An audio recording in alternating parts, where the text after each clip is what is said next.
Hello students, देखो हमने जो ऑर्गेनो सल्फर कंपाउंड्स किए थे उसमें हमने थायोल स्टार्ट किया था। थायोल के अंदर हम उसकी फॉर्मेशंस पढ़ रहे थे। हमने सारे मेथड्स कर लिए थे। हमारा लास्ट बचा था by reaction between alkyl halide and थायो यूरिया।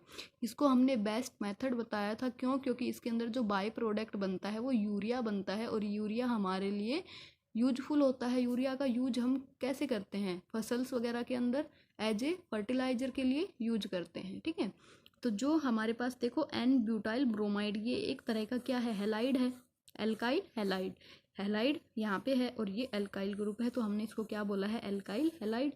इसकी रिएक्शन हमने किसके साथ कराई है, थायो यूरिया। देखो हमारे पास होता है एक यूरिया, दूसरा होता है थायो यूरिया, है ना। दोनों में डिफरेंस क्या है, देखो यहाँ पे है हमारे पास C double bond O NH2 NH2। ठीक है, ये हमारे पास क्या होता है, यूरिया। यूरिया अगर हम इस ऑक्सीजन को रिप्लेस कर दे सल्फर के साथ तो ये हमारे पास क्या बन गया, थायो यूरिया।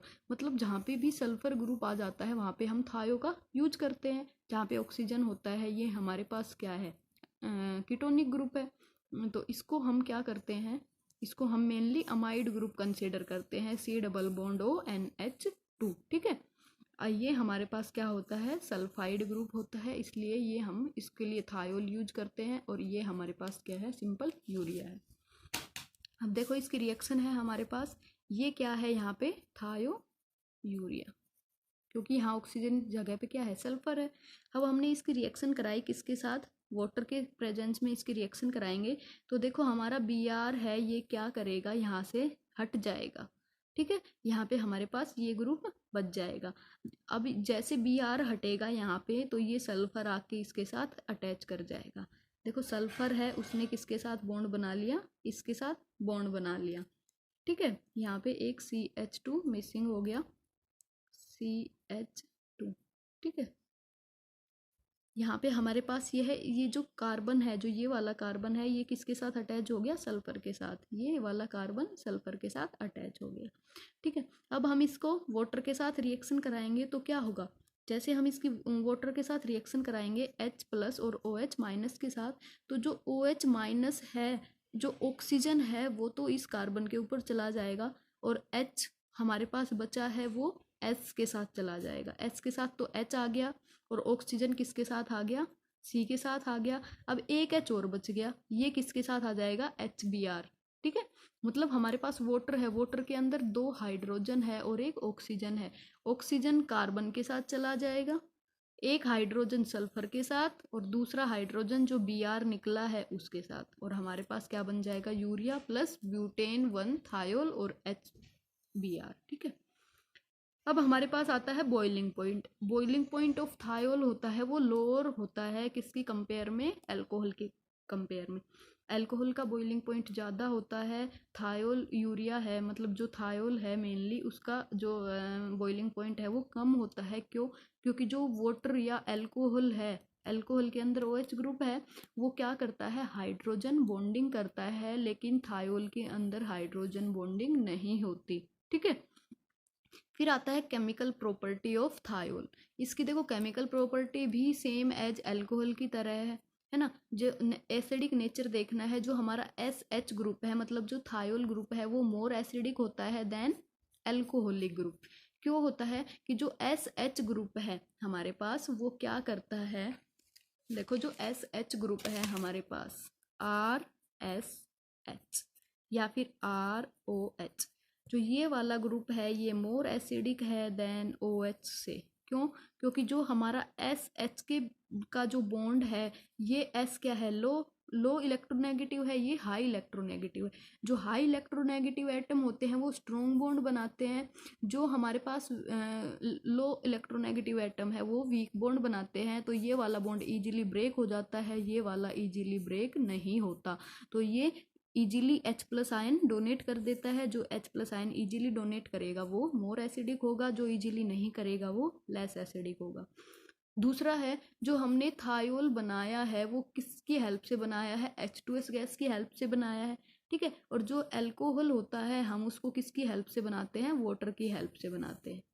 तो वाटर तो न्यूट्रल होता है, लेकिन जो हाइड्रोजन सल्फाइड है वो एसिडिक होता है, तो एसिडिक से जो कंपाउंड बनेगा वो भी एसिडिक होगा, जो न्यूट्रल से बनेगा वो कम एसिडिक होगा। ठीक है, तो इसका दूसरा रीजन ये भी है, यही मैंने यहाँ पे ये मेंशन किया है। फिर हमारे पास आता है इसकी केमिकल प्रॉपर्टी। अब हमारे पास केमिकल प्रॉपर्टी में फर्स्ट पॉइंट एसिडिक का था जो हम डिस्कस कर लिया। अब सेकंड पॉइंट है रिएक्शन विद एक्टिव मेटल। देखो, जब हम थायोल की रिएक्शन कराएंगे किसी भी एक्टिव मेटल के साथ तो ये हाइड्रोजन को रिप्लेस कर देगा और अपने आप उसके साथ अटैच हो जाएगा। देखो, एक हाइड्रोजन रिमूव हो गया, उसकी जगह पे क्या आ गया, सोडियम आ गया। जनरल सी केमिकल प्रॉपर्टी है, बस आपको इनको देखना है, याद रखना है, कोई इनका मैकेनिज्म नहीं है, कोई इसको आप बस आपको ये याद रखने ही। अगर आपको अल्कोहल के बारे में पता है तो आप थायोल अपने आप कर लोगे। अब सेकंड इसकी है reaction with alkyl halide. Alkyl halide के साथ रिएक्शन कराएंगे तो सेम वही है, HBr यहाँ से निकल जाएगा। ठीक है, जो ये HBr है हमारे पास, ये यहाँ से निकल जाएगा और क्या बन जाएगा, HBr निकल गया, बीच में बॉन्ड बन गया। ठीक है, फिर आता है reaction with aldehyde and ketone. अब एल्डिहाइड एंड कीटोन के साथ हम रिएक्शन कराएंगे तो क्या होगा। अब देखो, जो एल्डिहाइड और कीटोन के साथ रिएक्शन होगी तो इसके अंदर भी सेम वही होगा। जो हमारे पास ये कीटोन है ये थायोल है, थायो है। ठीक है, थायोल है, थायोल के 2 मॉलिक्यूल लेंगे हम यहाँ पे 1 और 2। अब यहाँ से H है, H है, O है। अब हमें क्या लग रहा है, यहाँ से वाटर मॉलिक्यूल निकल सकता है, वाटर मॉलिक्यूल बाहर निकल जाएगा, एक बॉन्ड इस S के साथ चला जाएगा, दूसरा बॉन्ड इस S के साथ चला जाएगा और हमारा ये कंपाउंड बन जाएगा।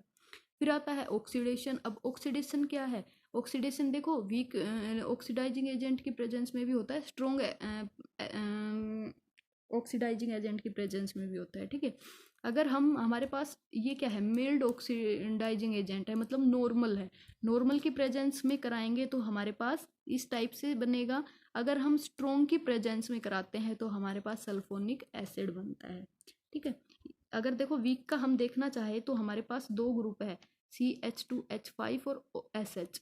ठीक है, दोनों की आपस में रिएक्शन कराएंगे हम, सल्फर सल्फर बॉन्ड बना लेगा और यहाँ से हमारे पास H हट जाएगा, सल्फर सल्फर के बीच में बॉन्ड बन गया और हाइड्रोजन यहाँ से हट गया। फिर आता है डीसल्फ्यूरेशन।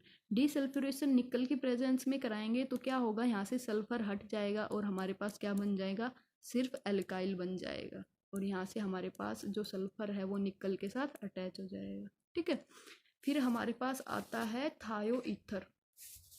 अब हमारे पास थायो ईथर है, वो थायोल था जिसके अंदर क्या था, SH ग्रुप था।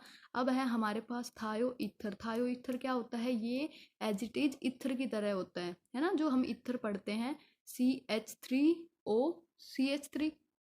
2 चीज़ें हैं, इसकी प्रॉपर्टी सेम अल्कोहल की तरह है। अब अल्कोहल से ईथर जनरेट होता है। देखो हमारे पास इस टाइप से है, पेन कहाँ है, ये देखो, CH3SCH3, एक होता है CH3O CH3। ठीक है, इसको हम ईथर बोलते हैं, इसको हम थायो ईथर बोलते हैं, क्योंकि सल्फर है, जहाँ पे भी सल्फर आएगा उसको हम थायो से रिप्रेजेंट करते हैं और ये ईथर होता है। ठीक है, इन दोनों की प्रॉपर्टी सेम होती है, इनका स्ट्रक्चर भी सेम होता है। देखो, इसके लिए हम नोमेनक्लेचर में फिक्स यूज करते हैं, थायो ईथर या फिर सल्फाइड।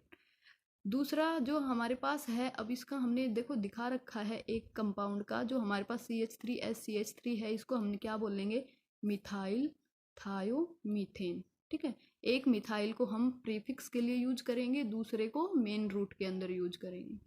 दूसरा हम कॉमन नेम देखना चाहे तो हमारे पास 2 मिथाइल ग्रुप है, तो डाई मिथाइल सल्फाइड। ठीक है, सिंपल नाम है इसका, बुक से देख सकते हो और इसके नाम। फिर आता है हमारे पास स्ट्रक्चर। स्ट्रक्चर सेम है जो हमने थायोल का किया है। थायोल के अंदर हमारे पास क्या था, S, दोनों क्या थे, एक साइड R था, एक साइड H था। यहाँ पे हमने इस H को भी किससे रिप्लेस कर दिया, R से, तो ये हमारे पास क्या बन गया, थायो ईथर बन गया। सेम है स्ट्रक्चर इसका। फिर आता है फॉर्मेशन। ठीक है, जो हमारे पास थायोल की फॉर्मेशन है उसको हम नेक्स्ट लेक्चर में करेंगे। ठीक है।